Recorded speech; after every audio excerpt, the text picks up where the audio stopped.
Meteorite. Meteorite. Meteorite when it lands. This is a meteorite here. This is a fragment. Because all that pressure changing is going so fast. Like it says, where does it say? As well, going 4,000 kilometers per hour. And that thing just busts up in the air, right? Just goes boom, and lands all over the place. Yeah, and one meteorite like formed 12 craters. It's a good example because the shotgun shell's one thing, and 10 little bits come out of it. But it's not the only one here in the area. And you got that's meteor, then it digs out there, and that's how it looks out. I don't know what it says. The final crater after 60 seconds has already life in it. No, this is the crater today. Ah, okay. Okay, and this is all the meteorite landing sites, all the craters around Alice Springs. So that's us, and we're heading around this meteor. So unfortunately, I don't think Meteorite, George. Or crater. Okay, what's the difference between a meteor and meteorite? The meteors are speeding towards Earth. They're still in space, plunging into the atmosphere, and luckily most do not withstand friction. And the ones who do, and they just land on the ground, they're called meteorite. Very dry. Dry little flowers. That's a pretty amazing picture, isn't it? They're small, those craters, but their complex geological structure gives them world significance. Their study has helped interpret features on planets such as Mars. US astronauts once visited these craters in preparation for moon landings. There you go. There is not much vegetation here, as you can see. Some of those desert plants.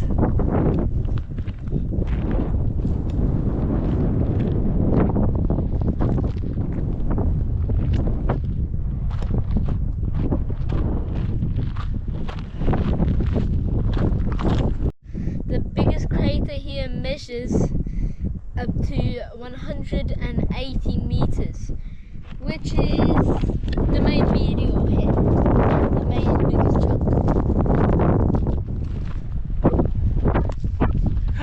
Whoa! Come on, George.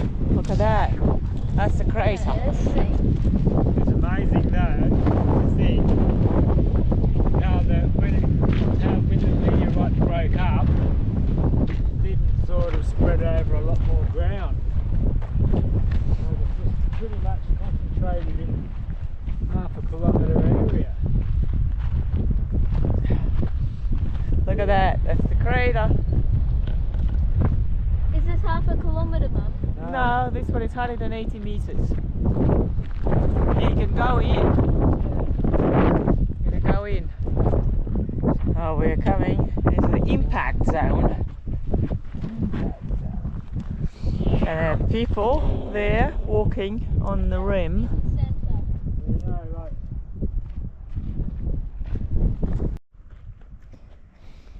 This is pretty impressive when you think of it. What happened here only 4,000 years ago. Not a very long time ago. 4,000 years ago. That's not long. No. Seems like there is more vegetation here. It's much more protected from the wind. And there is even like a waterway or something.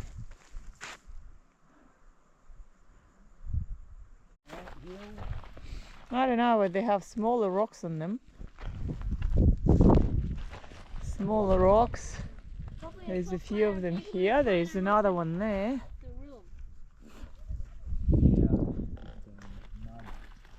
And there's another one here. I mean, they're everywhere.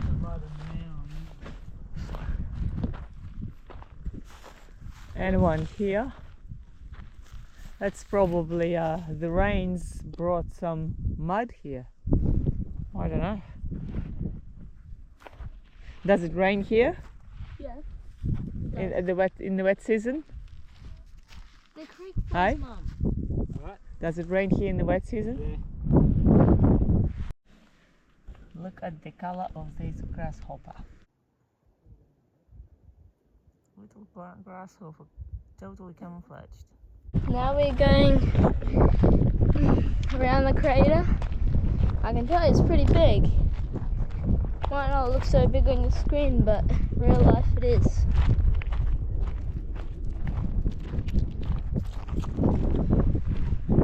So it's sand here.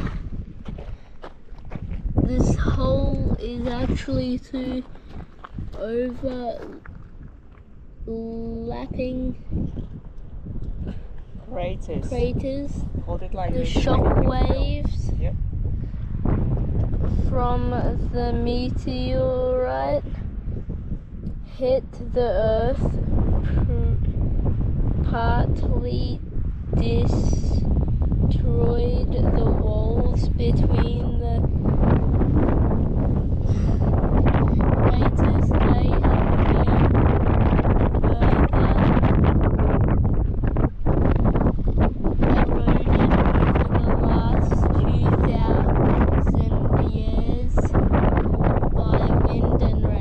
What we just read is actually very interesting, and that answers the questions about those mounds of darker materials that are actually the rims, the edges of the initial original crater that withstand the erosion.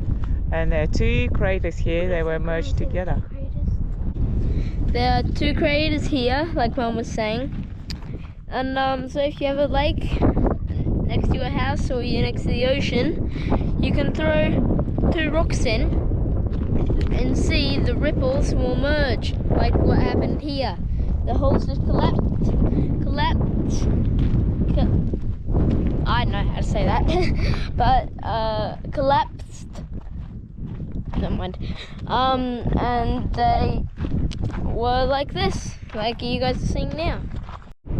Sorry for the wind pollution, but that's the original crater walls. So there you go, and this one just opposite.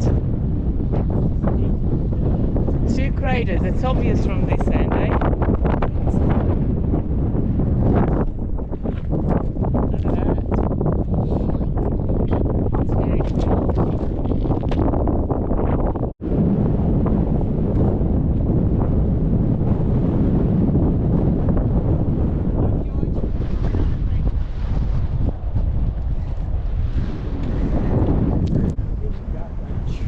That's another crater, just next to the first one.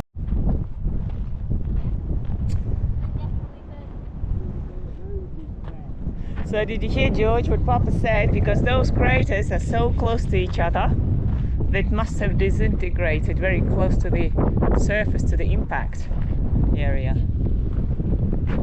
Oh, there's another of those pretty flowers there. The purple one. Look at this. Yeah, and this one has, no, it's not the flowers. Ah, it's just And that's amazing how in there, inside of those craters, there's no wind. They're just blowing crazy, and here it's all protected. Yeah, but it's just spectacular. It's hot. Here it's cool, and in there it's hot. There's another crater here.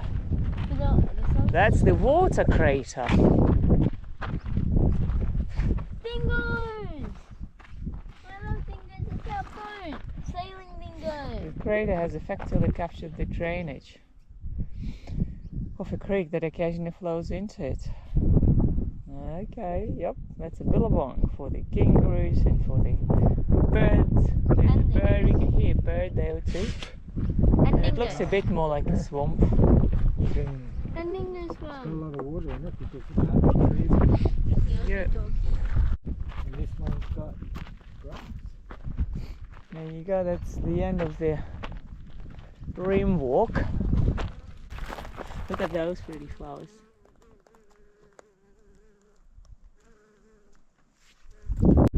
As this sign here is saying, that these meteorites, the biggest ones, were only like as much as a 200 litre fuel drum, which is, or rum drum, or whatever. Like that big, about there. And it made that thing, only one. No, 4 craters. They made the craters, Yeah, one of them. all those craters. 2, There was 2 there. 3, one there. 4. That's right. And the other ones fell to the southwest. So the southwest from those major ones actually would be there. That's where the remaining 8 smaller craters are. So there is another track going up that way, and Paul reckons there is another crater there, so we'll go and find it out. And I can see a bird nest just here in this tree. Right. Too. We're leaving from this area. There are the 4 main craters. 1, 2, and one, the biggest one, which is actually 2 separate craters. 3, 4. Well, it was very well worth the detour on our way to Uluru. Well, look at those rocks, that's unusual. Didn't see nothing like that around the other craters. Big chunks of projected. Well, I think that's probably what it would have started off at.